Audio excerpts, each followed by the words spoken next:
कि जहां शराब का ठेका है वहीं उसके बगल में ही शराब पीने की व्यवस्था की जाएगी, जबकि दिल्ली पुलिस से कोई एनओसी इस संबंध में इन्होंने नहीं ली।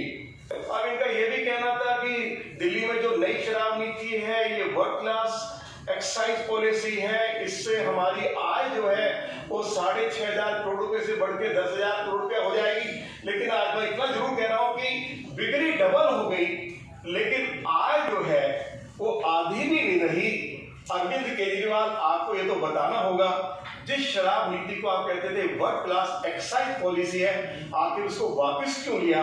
और जो स्टिंग अभी जो आया है और जो बात हम हाउस के अंदर कहते थे कमीशन 2% से बढ़ाकर 12% कर दिया, जिन शराब के ठेकेदारों को उन्होंने शराब के ठेके दिए उन्होंने स्वीकार कर लिया है हाँ कि कमीशन 2% से बढ़ाकर 12% किया, लेकिन डिप्टी चीफ मिनिस्टर और चीफ मिनिस्टर भाजपा के विधायकों को इसकी जानकारी देने के लिए तैयार नहीं थे। अब शराब के ठेकेदार कह रहे हैं कि हाँ 2% से बढ़ाकर 12% हुआ और उसमें से 6% शराब के ठेकेदारों की जेब में गया और 6% जो है वो सरकार केजरीवाल या सिसोदिया की जेब में गया। यही मैं कहना चाहता था। अरविंद केजरीवाल कभी विधानसभा में चर्चा कराते नहीं है, चर्चा से भाग खड़े होते हैं। कभी चीफ मिनिस्टर भी और डिप्टी चीफ मिनिस्टर जो सवाल हमने विधानसभा के अंदर रखे हैं, विधानसभा के बाहर रखे हैं, उन पर कभी आज तक उन्होंने जवाब नहीं दिया है। मैं आज जरूर चाहूंगा कि वो हमारे सवालों का जवाब अब तो कम से कम देने की कोशिश करें। मैं यही कहना चाहता था। बहुत बहुत धन्यवाद।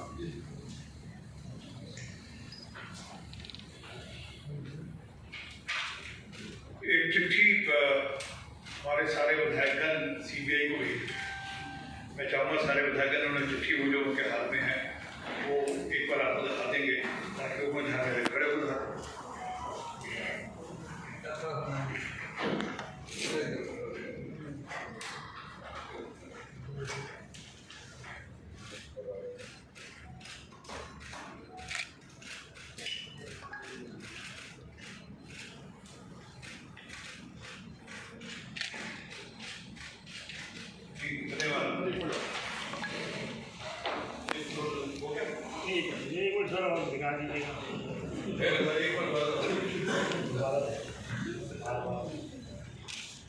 भाई नीचे कर दो, पीछे कैमरे लगे हैं।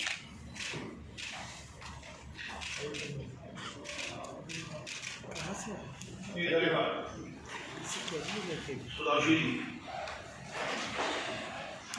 देखिए, जिस प्रकार से अभी नेता प्रतिपक्ष जी ने कहा तो हम सिर्फ इसको समराइज करते हुए 2 बिंदु कहना चाहते हैं।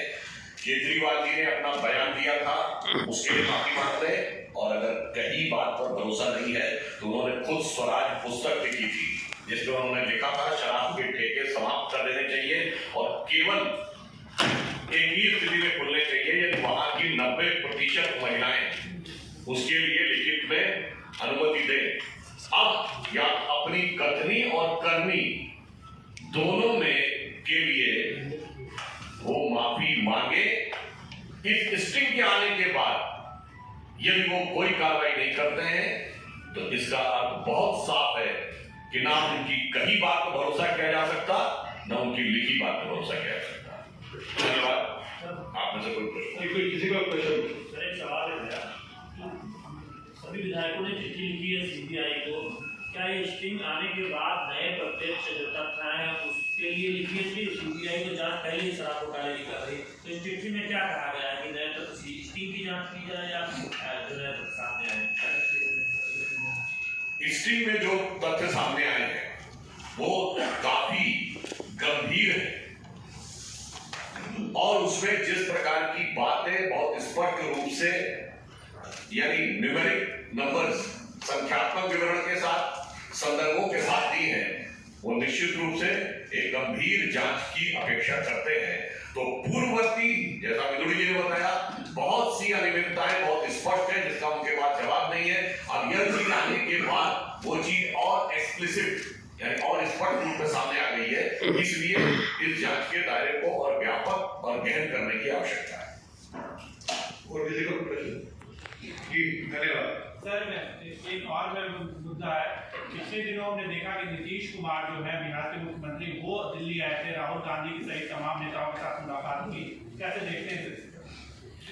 देखिए, मैं सिर्फ ये कहना चाहूंगा कि जो बिहार में तीसरे नंबर की पार्टी है वो राष्ट्रीय स्तर पर आज क्या बोले, वो फर्स्ट फ्रंट की बात करेंगे। क्या आपको यह बात तर्कसंगत लगती है कि बिहार में तीसरे नंबर की पार्टी राष्ट्रीय स्तर पर फर्स्ट फ्रंट की बात करे? ये कोई और नहीं है, सिर्फ नीतीश कुमार जी की अपनी राजनीतिक हैसियत बनाने की कवायद।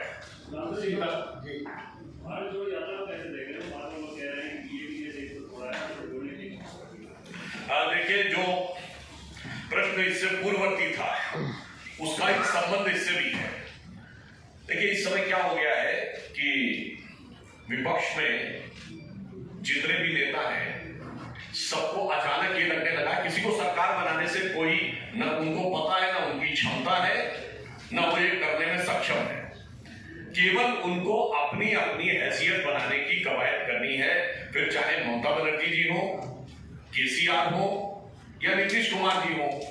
उसी सिलसिले में कांग्रेस ने भी अपनी हैसियत बनाने की कवायद दिखाने की शुरू की है। इसका भारतीय जनता पार्टी से मतलब नहीं है।